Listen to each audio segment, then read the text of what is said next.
La gestion des environnements hybrides, ça peut être aussi un use case intéressant, une manière, quelque chose qui justifiait la nécessité d'avoir une solution de sauvegarde comme celle qu'on va voir, que je vais vous présenter dans quelques instants. C'est lorsque vous êtes en mode un peu hybride, c'est une phase un peu transition, où vous êtes à la fois utilisateur de mailbox qui tournent sur des exchanges on-premise, et puis vous avez certains users, parfois des VIP, ou l'inverse, des utilisateurs moins importants, qui ont leur mailbox plutôt dans Office 365. Donc c'est un usage hybride, et utiliser une solution de sauvegarde comme la nôtre peut vous permettre de, comment dire, d'avoir une forme de réversibilité, et vous pouvez aussi l'utiliser pour migrer les mailbox de l'infrastructure on-premise vers Exchange Online, par exemple. Donc, notre outil a la capacité de faire ça. Via une sauvegarde et une restauration, vous pouvez comme ça migrer vos mailbox progressivement d'on-premise vers le cloud, ou l'inverse, pourquoi pas. Pourquoi pas, si vous voulez, si vous souhaitez déplacer les mailbox Microsoft 365 et les ramener sur votre infrastructure locale on-prem, vous pouvez le faire via de la sauvegarde, de la restauration, en utilisant notre solution de sauvegarde. Donc voici quelques raisons qui justifient. On a mené une enquête un peu dans ce sens pour essayer de prioriser tout ça et de comprendre voilà, quel est le top 3, le top 5 des risques qui sont identifiés par les clients, qui sont reconnus, identifiés par les clients. Et le top 3, enfin, en premier, c'est la suppression accidentelle. Voilà. Les clients reconnaissent, en tout cas, ils ont identifié ce risque-là comme le principal, un risque majeur, suppression accidentelle. Deuxièmement, c'est se préparer contre des attaques de type cybersécurité, donc ransomware et autres. Et puis la menace interne, l'acte malveillant interne qui pourrait aussi arriver. Donc ça, c'est en top 3, sont les 3 principaux risques qui sont identifiés, reconnus par les clients qui ont participé à cette enquête qu'on a faite il y a maintenant bientôt 2 ans.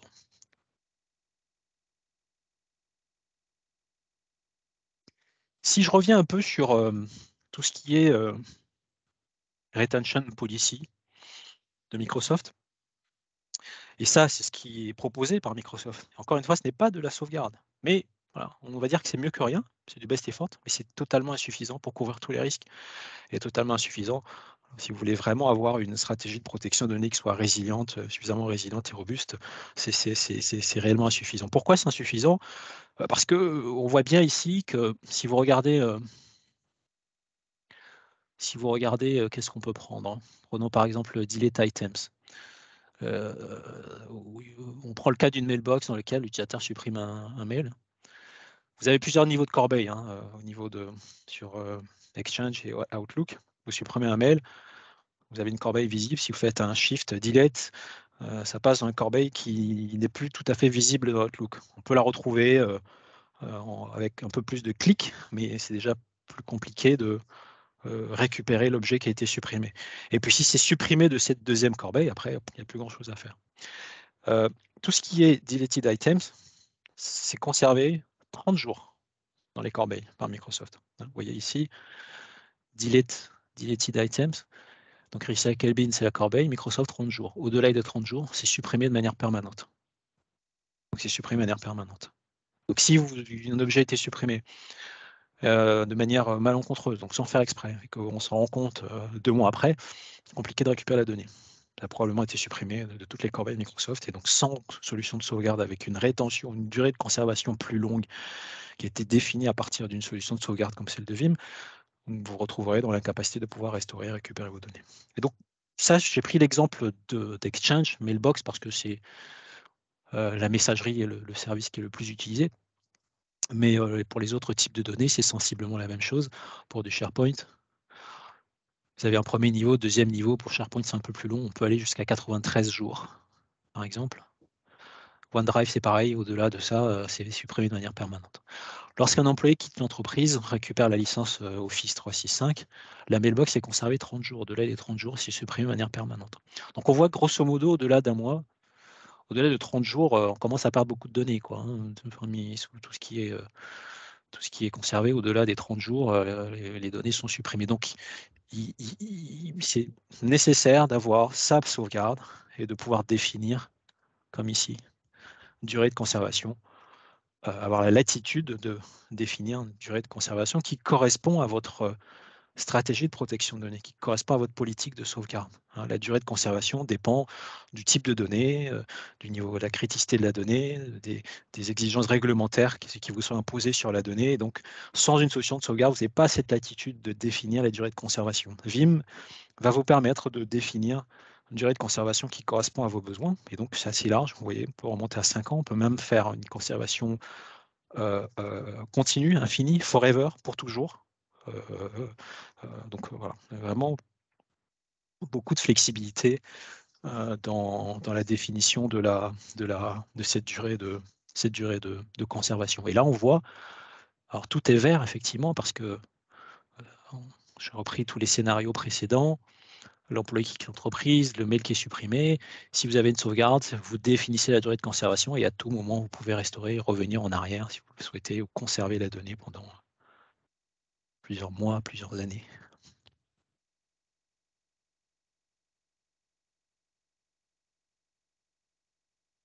Et donc,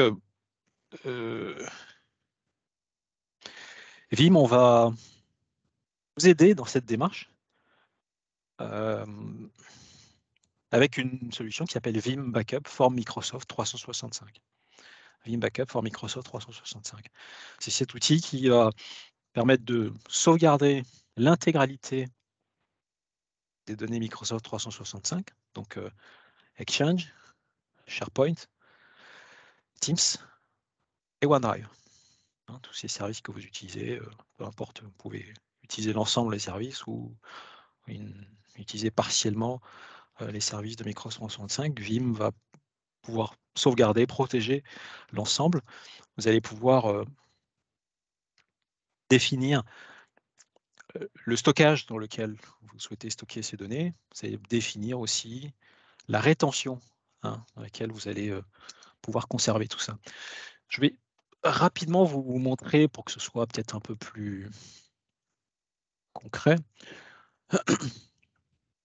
Partager avec vous un peu, on va survoler rapidement l'interface pour vous montrer un peu le produit et peut-être donner une idée un peu de l'ergonomie et de la facilité d'utilisation. Donc là, je suis connecté à l'outil Vim Backup for Microsoft 365. Ici, j'ai une organisation Microsoft 365 qui est enregistrée. Et là, j'ai tout un ensemble de sauvegardes de différentes choses, différents objets.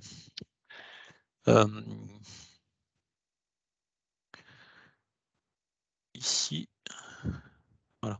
Ça, c'est par exemple l'étape d'intégration ou d'enregistrement de l'organisation. Donc, la première chose qu'on va faire, c'est intégrer votre organisation Microsoft 365 dans l'outil, dans la solution, dans Vim Backup for Microsoft 365.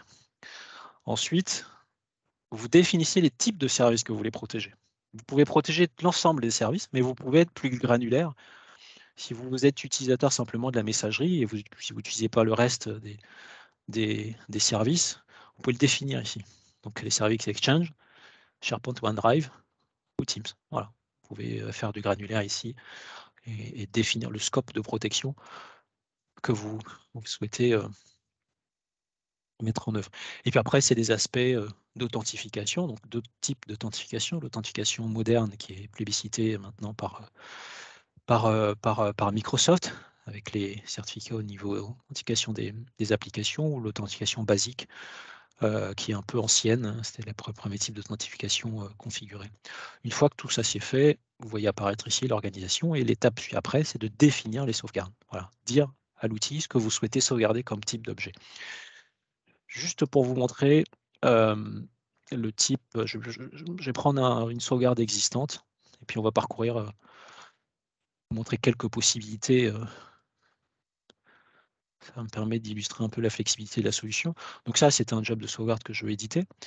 La première étape, c'est de dire à l'outil, est-ce que vous voulez sauvegarder Est-ce que c'est toute l'organisation, comme c'est le cas? Là, par exemple, c'est une sauvegarde où on dit à Vim Backup pour Microsoft 365 de sauvegarder l'intégralité de l'organisation. Et donc, Vous voyez ici que l'objet sélectionné, c'est l'organisation. Mais je peux être beaucoup plus fin, beaucoup plus granulaire. Je peux, par exemple, si je clique sur Add, je peux sélectionner user, groupe, site, Teams ou organisation. Oui. Et si je prends utilisateur ou autre, je peux ensuite choisir pour chaque type d'objet, je peux choisir le type de service que je veux sauvegarder, le type d'items, d'objets que je veux sauvegarder. Est-ce que c'est simplement les mailbox? Est-ce que c'est mailbox et OneDrive?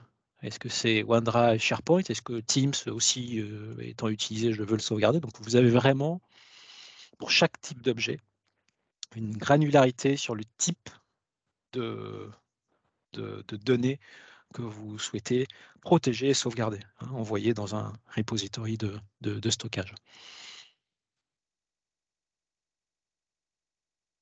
pouvez faire des exclusions. Donc ça, c'est intéressant aussi, par exemple. Vous avez vous sélectionnez, peut-être qu'au niveau timing, je suis un peu bavard. Côté ST Digital, n'hésitez pas à me dire hein, si je suis par rapport au timing qu'on s'est fixé. Combien de temps il nous reste, juste pour que je sache?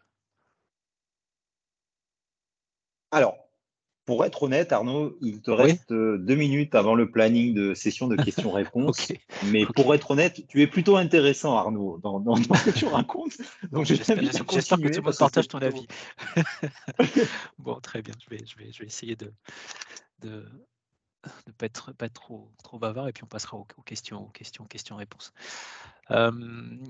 Ici, je disais, si vous sélectionnez par exemple, là c'est un conteneur, c'est toute l'organisation qui va être sauvegardée avec tous les objets qui sont rattachés.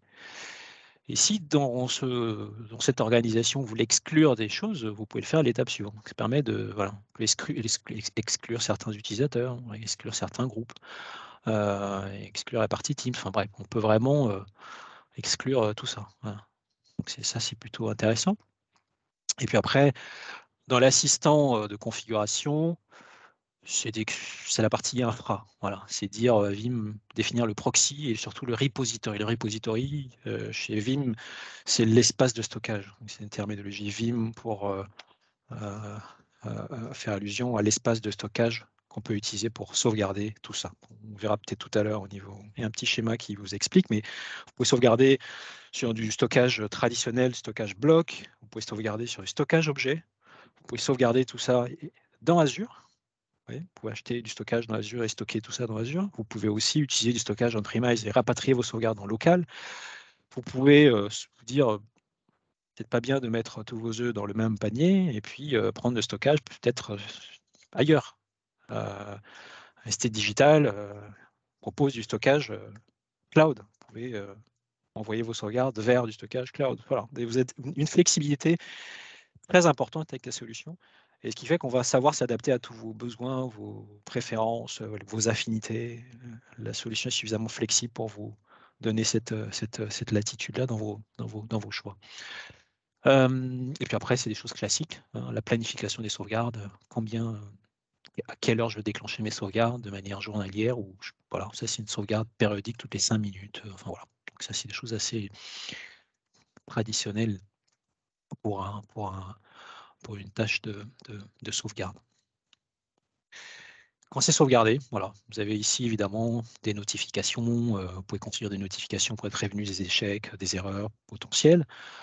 Et là, bon, toutes les sauvegardes se déroulent de manière correcte.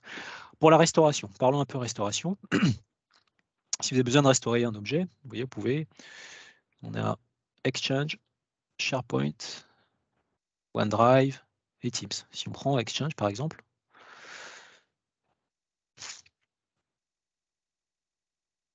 là je retrouve voilà, toutes les mailbox utilisateurs. Donc là j'ai la liste des utilisateurs. Si je prends par exemple au hasard, je prends Ivan Salgado. J'ai pris au hasard, j'espère qu'il a des choses à... Ah, quand même. Donc ça c'est la mailbox d'Ivan Salgado. Qu'est-ce qu'on a? Inbox, par exemple. Est-ce qu'on a des objets dans Inbox? Non, on n'a pas d'objet pour lui. Voilà, là on a des mails, on a un répertoire des mots, on voit des mails. Je peux restaurer en faisant clic droit restore. Donc là, je restaure vers l'organisation Office Microsoft 365. Je peux aussi restaurer sur un serveur Exchange on-premise. C'est là où c'est intéressant, c'est que si vous êtes dans une configuration hybride, vous avez un pied dans le cloud et un pied on-premise, vous pouvez faire une restauration dans l'autre sens. Vous restaurez des mailbox qui étaient dans Microsoft 365, les restaurer on-prem et faire l'inverse également, voilà, en faisant un restore tout. Et puis après, ici, c'est voilà, différentes manières de restaurer. Exporter le PST sous format MSG, ainsi de suite. Cette console, c'est la console d'administration. Elle est utilisée par les administrateurs de la sauvegarde ou aussi les administrateurs, pourquoi pas, de la partie Microsoft 365. Les utilisateurs eux-mêmes, si vous le souhaitez, peuvent avoir des capacités de restauration. Donc, vous pouvez donner de l'autonomie à certains utilisateurs pour restaurer eux-mêmes leurs objets.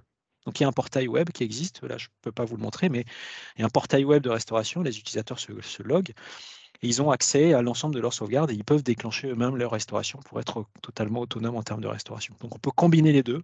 Voilà, c'est selon voilà, ce que vous avez souhaité mettre en œuvre. Soit vous centralisez la gestion et c'est que les administrateurs la sauvegarde exclusivement qui vont gérer tout ça. Vous pouvez, souvent c'est le cas pour décharger un peu les admins de la sauvegarde des restaurations, de mails, d'objets d'utilisateurs. On délègue aux utilisateurs eux-mêmes ces restaurations d'objets pour qu'ils soient totalement autonomes et pour que ça libère un peu de temps aux administrateurs de la sauvegarde. Donc ça, c'était Exchange. On ne va pas tous les faire, mais je prends juste au hasard OneDrive, par exemple.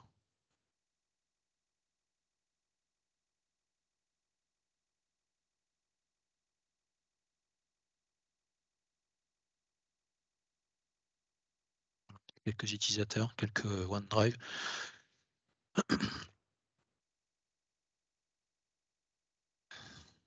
Celui-là. Donc, je peux faire une restauration complète du OneDrive de l'utilisateur et je peux être plus granulaire en restaurant, par exemple, ça, qui est un PowerPoint. Je clique droit, restaurer le document. Donc, à l'emplacement d'origine, je peux garder l'original ou écraser l'original. Je peux copier, je peux sauvegarder. Voilà, différentes options, différents scénarios, différentes manières de récupérer le document OneDrive. Voilà, l'outil n'est pas plus compliqué que ça. Très simple, sauvegarde. Je définis la source, la sauvegarde, la destination d'un repository. Je planifie l'exécution, la fréquence de sauvegarde. Je dis précisément ce que je veux backuper et ensuite je peux restaurer de cette manière. Donc ça, console de gestion administrateur, mais je peux aussi utiliser l'interface web, le portail de restauration à la destination des utilisateurs eux-mêmes. Et je finirai sur un petit schéma qui récapitule un peu les possibilités. Donc en gros, Vim Backup par Microsoft 365, il est ici. Vous voyez, il est positionné là. Il peut sauvegarder Microsoft 365, donc Exchange Online, SharePoint, OneDrive, Teams. Mais il peut sauvegarder également, encore une fois, de Exchange et du SharePoint on-premise. Il peut faire les deux, solution un peu hybride.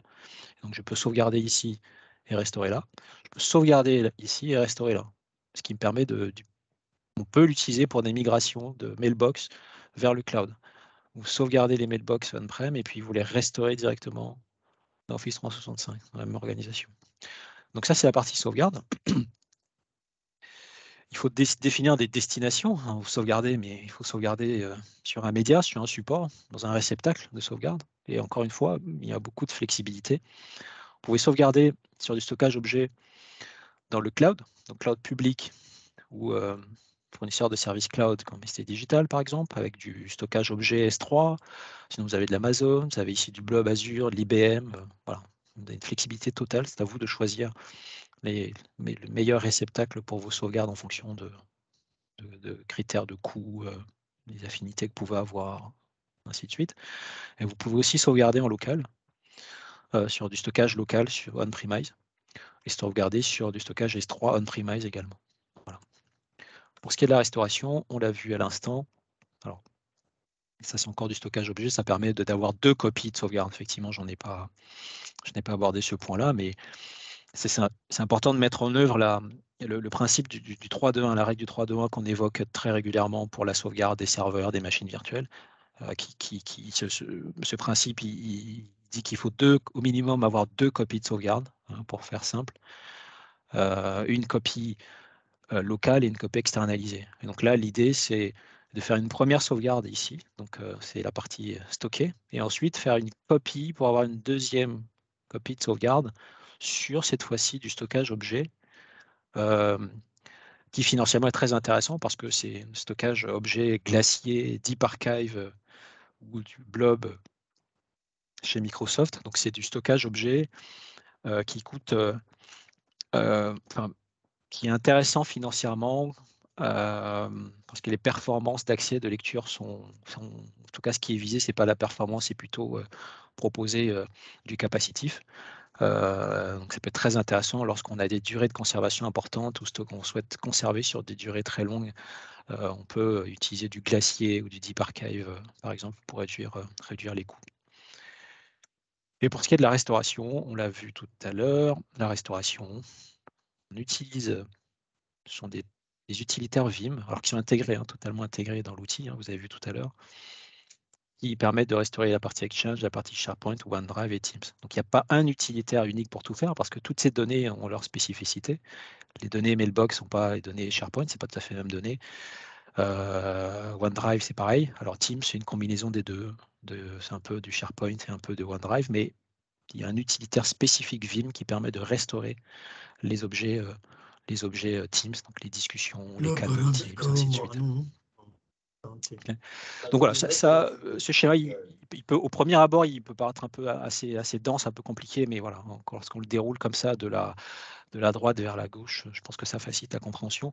Protéger, stocker, copier pour avoir la deuxième copie. Ensuite, c'est restauré. On montre toutes les possibilités de restauration. Et je crois que c'était mon dernier slide. C'était mon dernier slide sur le sujet. C'était un slide que je souhaitais utiliser en guise de conclusion. Est-ce qu'il y a des questions? Je suppose qu'il y en a. Effectivement, on a déjà une première. Merci beaucoup Arnaud pour cette présentation avant d'enchaîner sur la seconde question-réponse, qui était très bien contextualisée au début et très bien expliquée par la suite, j'ai envie de dire. On a effectivement une première question sur mais qui est un peu plus générale, de monsieur Eduka qui demandait comment faire pour récupérer nos données lorsqu'on quitte la structure pour une autre structure. Alors, c'est plutôt une question à titre individuel. C'était plutôt effectivement sur des problématiques d'entreprise, pour l'entreprise, j'ai envie de dire. Mais donc, a priori, non. C'est plutôt pour l'administrateur système, celui qui gère les données. C'est pas quelque chose que tout employé de la structure pourra utiliser de son côté, quoi, j'ai envie de dire. Oui, c'est pour l'administrateur. Ouais, c'est pour l'administrateur. Ouais.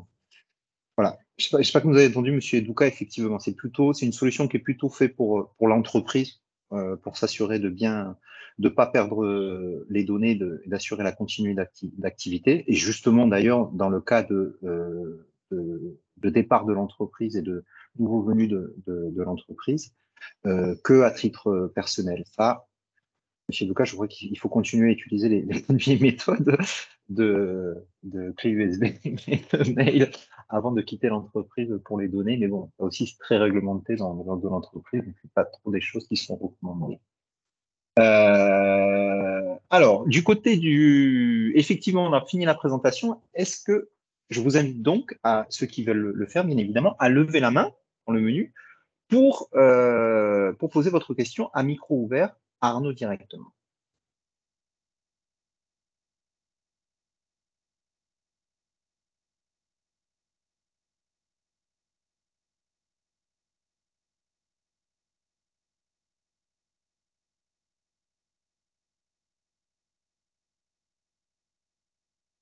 D'accord, je pense qu'on est bon.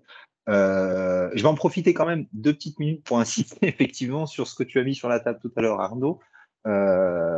Effectivement, nous, c'est vraiment un produit qui rentre complètement dans notre offre de service data center, vu que les backups, de manière générale, on va plutôt avoir tendance à les faire sur un site externe et externaliser dans un data center local pour nos clients, bien évidemment. au jour d'aujourd'hui, le 18 novembre 2022, du côté du Cameroun et d'Abidjan, cela est possible de le faire avec en plus la possibilité de répondre aux contraintes législatives qui vont vous demander parfois, dans des secteurs un peu plus spécifiques, il est vrai, comme le secteur bancaire, de faire ces backups, ces sauvegardes de données en local.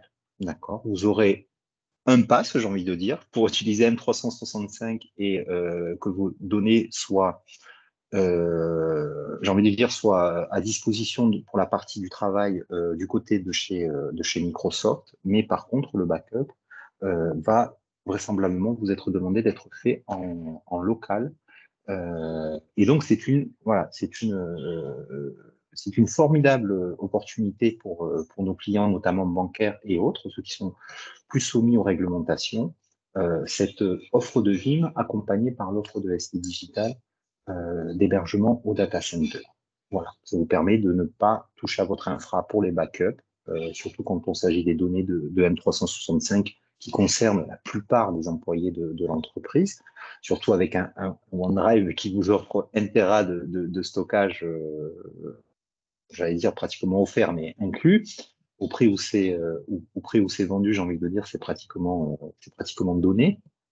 Et donc, ça va monter très, très vite avec vos numéros d'employés. Effectivement, ben, là où le stocker, malgré qu'effectivement, Arnaud a bien précisé qu'il y a des moyens de réduire un peu le volume, va très vite se poser. Et bien évidemment, on va le faire sur un site autre que celui principal. Et cela suppose des investissements peut-être pour vous, malgré que le coût de l'application en elle-même, effectivement, de Vim Backup pour le service qu'un rang est vraiment une bonne affaire, entre guillemets, excusez-moi du terme, un peu commercial. Mais par contre, effectivement, l'investissement supposé pour le stockage, pour une société, peut supposer un coût, par contre, qui est non négligeable. Et pour cela, nous invite, comme très souvent, à nous consulter pour nos offres d'hébergement au data center. Comme vous l'a expliqué Catalina au début, Vim passe par des partenaires pour la partie commerciale, mais assiste, comme vous le voyez, en ce moment même, un maximum des partenaires en local. Et nous vous invitons tout simplement à nous transmettre votre manifestation d'intérêt à info@st.digital si le produit vous intéresse, afin de bénéficier en plus de nos services data center, en plus du produit présenté par Vim. Voilà. Je refais, petite parenthèse commerciale, je refais un appel s'il y a des questions, n'hésitez pas encore. On peut prendre 5 minutes s'il y a des questions sur ce produit, bien évidemment, qui concerne la sécurité des données. Ou sinon, je vous propose de conclure.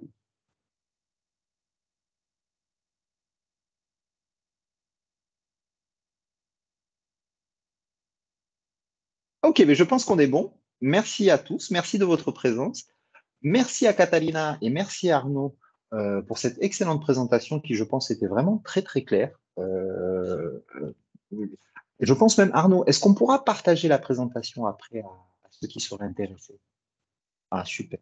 Merci, voilà. Donc, n'hésitez pas à nous faire encore une fois un mail sur info@stdigital si vous voulez bénéficier de cette présentation qui, en plus, je peux vous dire qu'elle peut vraiment vous aider à pousser le produit en interne du fait qu'elle insiste vraiment sur les avantages et les problématiques auxquelles elle répond.